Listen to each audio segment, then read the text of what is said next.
رضی الله عنها او حضرت علی کرم الله وجهه د محمد رسول الله صلی الله علیه وسلم د ملاقات لپاره حاضر شول.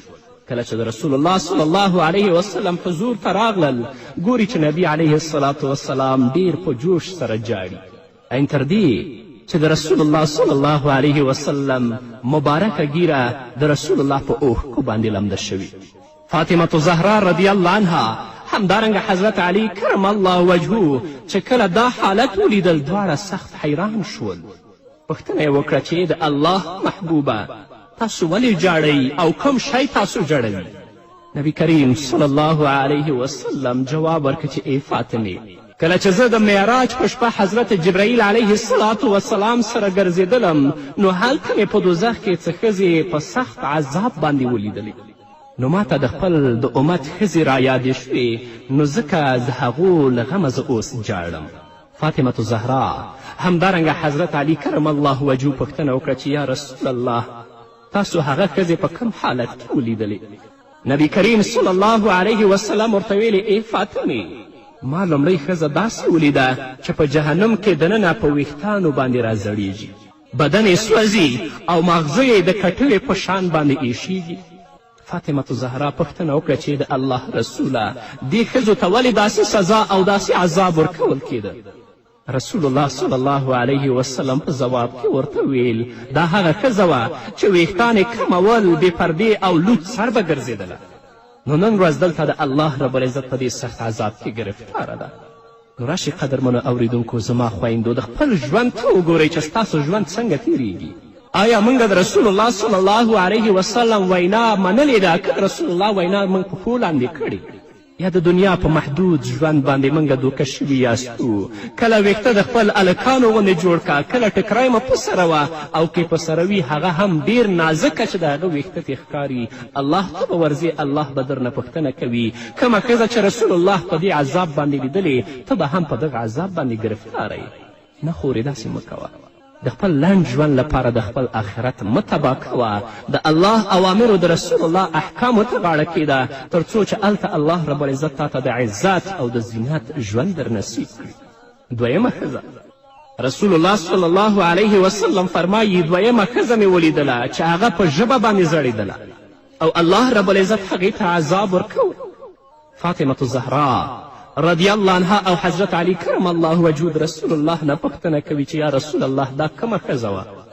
رسول الله ورته ځواب ورکوي، دا هغه ښځه وه چې دې به د خاوند په مخه کې شوخي کوله، د خاوند خبره به یې نه منله، خاوند به چې څه ورته ویل دې به فورا جواب ورکوه، پټه خوله به کله هم نه پاتې کېدله. دا خو لا پرېږده، ځینې خویندې داسې شته چې هغه د خپل خاوند ته ښکنځل کوي، د خپل خاوند په بدو نومونو باندې یادوي. الله به ستانه پوښتنه نه کوي. نو زموږ وروڼه دې هم د خپلو ښځو حقوق وپېژني چې ښځې پرې څه حقوق لري. زموږ خویندې دې هم د خپلو خاوندانو حقوق وپېژني چې خاوند پرې څه حقوق لري، او د متقابلو حقوقو په عملي کولو کې د خپل ژوند په مینه او په محبت کې تیر کړي. خو متاسفانه چې زموږ وروڼو د خپل خویندو حقوق نه دي پیژندلي، او همدارنګه زموږ خویندو د خپل خاوندانو حقوق تر اوسه نه دي پیژندلي، چې کله خبر ورته وشي نو خاوند ته فورا ځواب ورکوي، هغه به په بدو نومونو یادوي، او حتی هغه ته به په مجلس کې یا د هغه تر شا ښکنځل کوي. نو رسول الله فرمایي چې ما داسې ښځه هم ولیدله چې هغه په جهنم کې د ژبې نه او الله رب العزت هغه ته سخت عذاب ورکوه. دا هغه ښځه وه چې د خپل خاوند سره به یې ژبه کوله او فورا به یې هغې ته ځواب ویل. نه راشئ په دنیا کې د مینې د محبت ژوند تیر کړئ، د الله او د الله د رسول د کلام په رڼا کې ژوند تیر کړئ. دا نه چې په دنیا کې بد رد یا خپل خاوند ته ووایو، یا یې مور و پلار ته ووایو، یا خپل اولادونو ته ووایو، او په آخرت کې د الله رب العزت په عذاب کې ګرفتاره یو. الله دې موږ ته د نیکو اعمالو توفیق راکړي.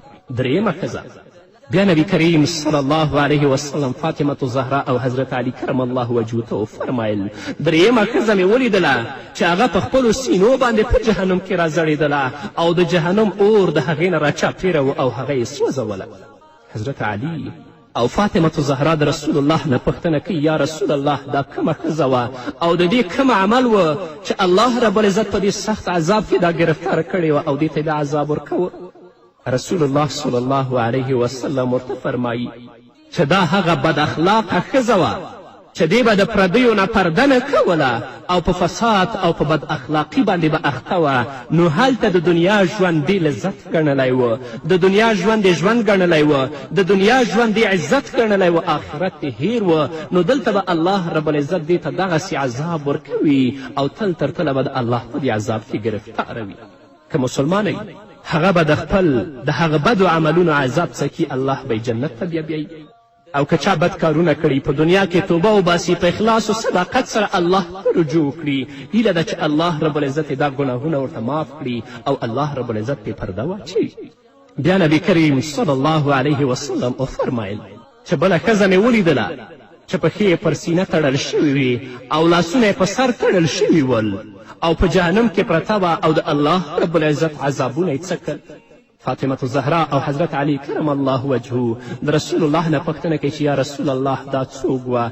رسول الله ورته وویلې دا هغه ښځه وه چې د ناپاکي خیال یې نه ساته، یعنې د نجاست او د پلیتي نه به یې ځان نه بچ کوه، نه به د خپل جامو خیال ساته چې زما جامې پاکې دي او کنه دي، بې نمازه دي کنه دي، په هغو پلیتو جامو به دا مانځه ته درېدله او مونځ به یې کوه. نو نن ورځ الله رب العزت دې ته دا سخت عذاب ورکوي. زمونږ خویندې دي د مانځه لپاره ځان ته مخصوصې او ځانګړې جامې ولري، ځکه چې تل لپاره دوی ماشومان ساتي، یا د ماشومانو لاسونه پلیت وي، یا د هغو پښې پلیتې وي، یا تل لپاره هغوی پلیتي کوي او دوی د خپل جامې تیبش نه ساتي، بیا په هغه جامو باندې الله تدریږي مونځ کوي. یو د شرایطو د مانځه نه دا ده چې ستا جامه به پاکه وي، چې جامه دې پاکه نه وي نو الله به ستا مونځ څنګه قبول کړي؟ بهتره دا ده خویندو چې د مانځه لپاره ځانګړې او پاکې جامې ولرئ چې کله مونځ کوئ هغه راښکته کړئ، وایې غوندئ که بیرته وباسئ کولی شئ. پنځمه ښځه رسول الله صلی الله علیه وسلم وفرمیل بله ښځه مې ولیدله چې مخې د خنزیر په شان و او نور بدن یې د خره په ډول و. حضرت علی او فاطمة الزهرا د رسول الله صلی الله علیه وسلم نه پوښتنه کوي چې یا رسول الله دا څوک وه؟ رسول الله صلی الله علیه وسلم ورته فرمایي دا هغه ښځه وه چې دې د غیبت عادت درلوده، تل لپاره به یې د خلکو عیبونه لټول، غیبت او تهمت به یې کوه. نو نن ورځ د الله رب العزت په دې سخت عذاب کې دا ګرفتاره ده. زموږ د خویندو مجلسونه ټول د غیبت مجلسونه جوړ شوي دي. د الله ذکر د الله یاد زموږ نه هیر دی.